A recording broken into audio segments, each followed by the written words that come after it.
पैदा होने से पहले उसको मारने की व्यवस्था दंत शुरू हो गया। पैदा होता है तो किसी तरह से जीवन बचा करके थोड़ा सा बड़ा होता है, माँ का सुख नहीं मिला, बाप का सुख नहीं मिला, वहाँ से निकल कर के सोचता है कि चलो अपना दुख दर्द तो किसी से नहीं कह पाया, तो माँ राधा रानी मिली, उनसे प्रेम किया, सोचा कि चलो दुख दर्द कुछ इनसे बांटें, लेकिन उनके साथ भी जो है रह नहीं पाए।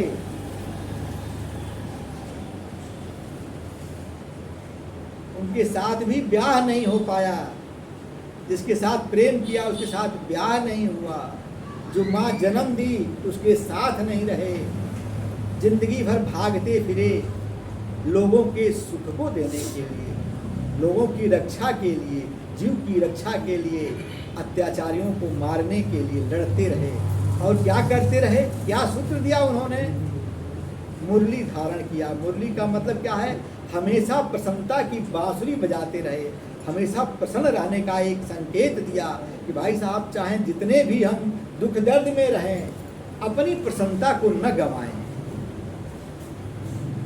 बचपन से मेरी माँ एक शब्द सुनती थी, मुझको बचपन से पता नहीं कहाँ से याद हो गया, कृष्ण प्यारे को तू नहीं जाना रे, रहा दुनिया में हरदम दीवाना, कृष्ण प्यारे को तू नहीं जाना रे, रहा दुनिया में हरदम दीवाना, योग कियो नहीं जप कियो, अरे तप न कियो गजराज, सुंदर फूल दिखाई के तेरी लिया ब्रजराज। गज और ग्राह की कहानी सभी सुने ही होंगे।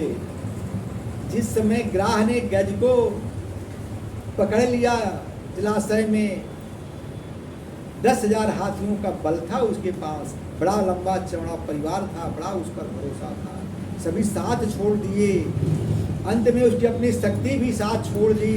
वो सोचा कि ग्राह क्या करेगा, पैर से मार दूंगा, भाग जाएगा या उछल दूंगा, लेकिन जब पकड़ लिया पूरी शरीर लगभग थोड़ी सी बची, तो कमल का फूल दिखाए लेकर के परमात्मा को दे दिया। तो जब परमात्मा ने सुनी आवाज जो है गज की, तो देखिए इतने बेग से आए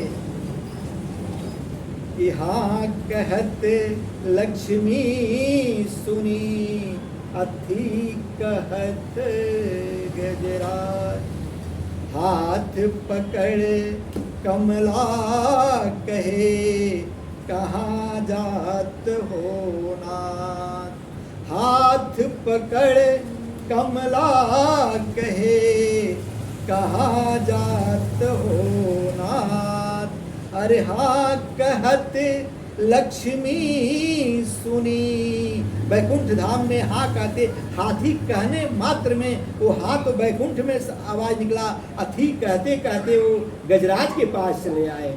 हाँ कहत लक्ष्मी सुनी, अथी कहत गजराज। इतने बेग से आए कि पता नहीं पैर में का पहनना जो है भूल गए, पीताम्बर अपना लेना भूल गए, दौड़े, लक्ष्मी जी हाथ पकड़ ली, कहाँ जा रहे हो, तो केवल हाथी कहना चाह रहे थे कि हाथी के पास जा रहा हूँ, लेकिन हाँ कहते कहते वो मृतलोक में चले आए गज को बचाने के लिए इतना बेग से।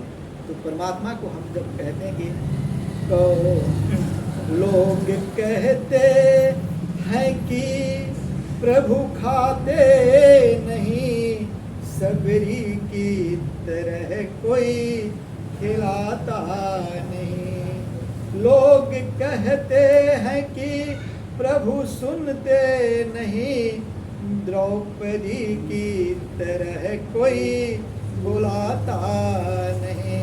5 एक एक पति का तो छोड़िए, जिसके पास 5-5 पति थे और सबके सब धुरंधर थे, लेकिन वो 5 पति भी जब द्रौपदी की लज्जा नहीं बचा पाए,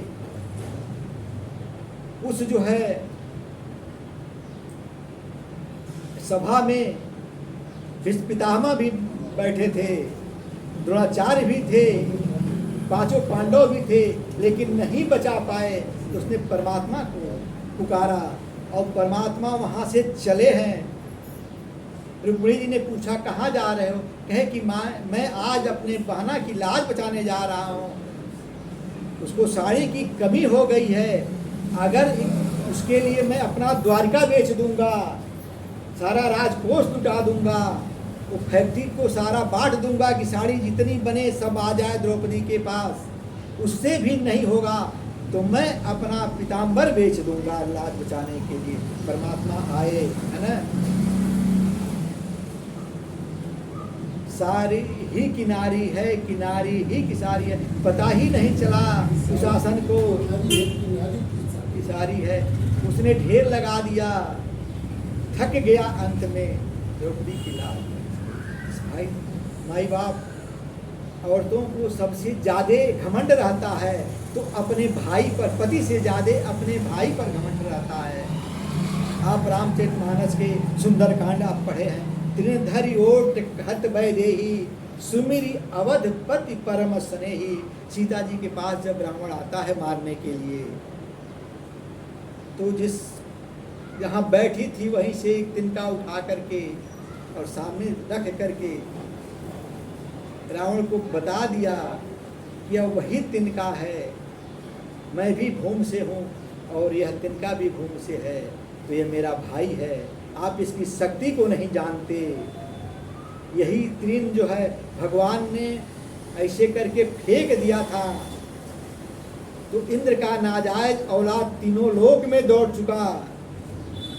काहू बैठन कहा न वही, कथा विदित है सबको कि वनवास के समय में जब भगवान ने माँ का श्रृंगार करके अपने गोद में लिटाया था माँ को, उस समय दुष्यंत ने जो है इंद्र का नाजायज औलाद रहा नहीं गया, कहा कि मैं परमात्मा का परीक्षा लूंगा कि सही में परमात्मा है कि नहीं है। तो आता है सीते चरण चोट भागा, आया माँ को आहत करके भगा, रुधिर परमात्मा के जंघे से टच करी। परमात्मा ने कहा करी ये क्या है, देखा कि वो जन्म हो जा रहा है, तिनका उठाया छोड़ दिया, तीनों लोक में भ्रमण कर लिया, कोई उसको बचाया नहीं। अंत में गुरु तो गुरु होता है, सदगुरु तो परम दयालु होता है, उसकी कितनी दयालुता का बखान किया जाए, तो अभी कम ही है। तो नारद जी मिल गए, कहे कि क्या बात है, कहाँ भागे जा रहे हो? कहे पीछे देख नहीं रहे हैं, परमाणु बम छूटा हुआ है, कोई बचा नहीं पाएगा,